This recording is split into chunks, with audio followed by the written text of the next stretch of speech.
Hey guys, so today we're going to be talking about the American Revolutionary War. I'm going to go ahead and I'm going to read something to you about the war.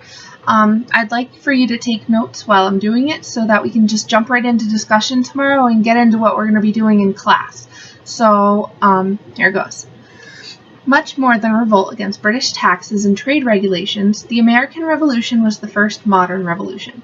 It marked the first time in history that a people fought for their independence in the name of certain universal principles such as rule of law, constitutional rights, and popular sovereignty. This section examines the causes, fighting, and consequences of the American Revolution.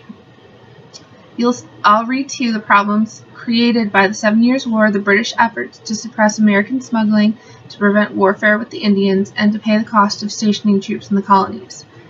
I'll also read to you the emerging patterns of resistance in the colonies, including petitions, pamphlets, intimidation, boycotts, and intercolonial meetings. You will also learn about the series of events, including the Boston Massacre, the Boston Tea Party, and the Coercive Acts that ruptured relations between Britain and its American colonies.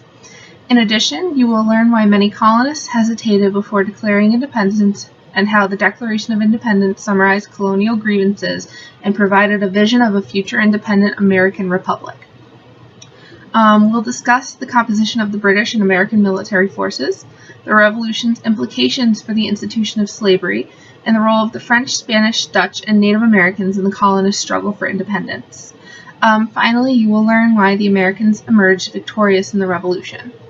So, not all of what I'm reading to you today covers all of that. Just for the sake of time, we'll talk more about that in class. But just like I said, make sure you take some notes so you can add to your notes in class. All right. The causes of the Revolution. The roots of the American Revolution can be traced to the year 1763, when British leaders began to tighten imperial reins. Once harmonious relations between Britain and the colonies became increasingly conflict-driven. Britain's land policy prohibiting settlement in the West irritated colonists, as did the arrival of British troops. The most serious problem was the need for money to support the empire. Attempts through the Sugar Act, the Stamp Act, and the Townshend Acts to raise money rather than control trade met with growing resistance in the colonies. Tensions increased further after Parliament passed coercive acts, and the First Continental Congress took the first steps toward independence from Britain. Before the colonies gained independence, they had to fight a long and bitter war. The British had many advantages in the war, including a large, well-trained army and navy and many loyalists who supported the British Empire.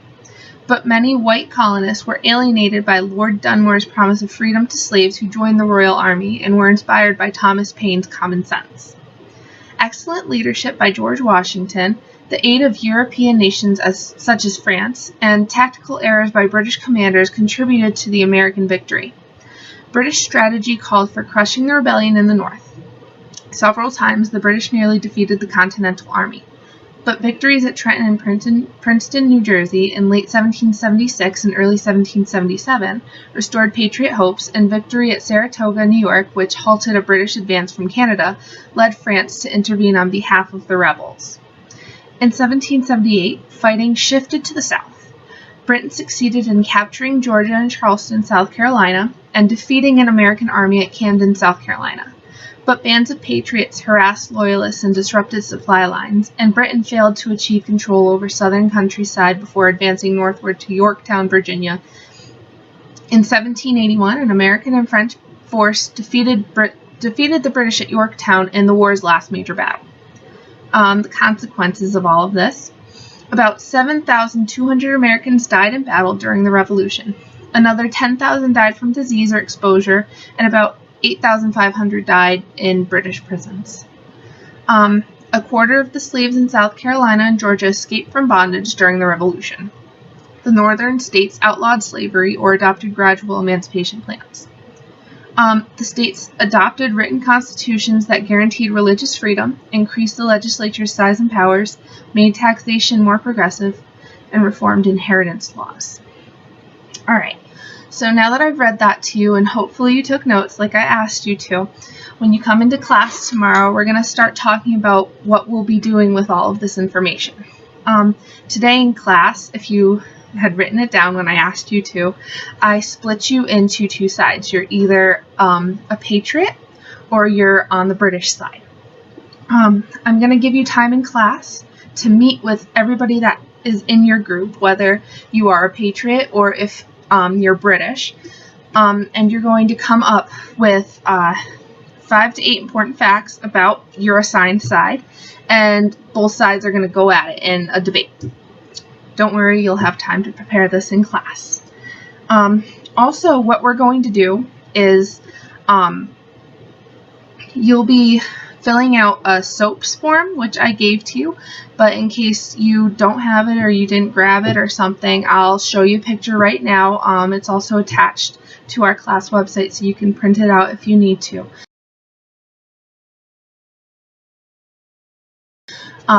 What I'd like you to do for that is go through the Declaration of Independence, read it, and fill out the SOAPs accordingly.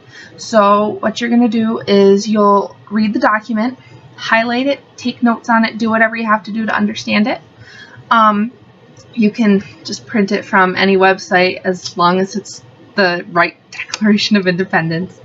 Like I said, highlight, take notes on it, and then wait until you're in class to fill this out, since we do have a long block tomorrow. So just take notes about the subject, the occasion, the audience, the purpose, and the speaker of the Declaration of Independence. Use your class notes. You can use the internet if you'd like. You can talk to other people in the class if that's what you're comfortable with doing. And then when we get together tomorrow, we will discuss the Declaration. We'll talk about all of this that I've read to you today. We'll go a little bit deeper into the war and more details on that. And then at the end of class, I will let you get together with your side that I assigned you, so you can start thinking about how you're going to handle the debate.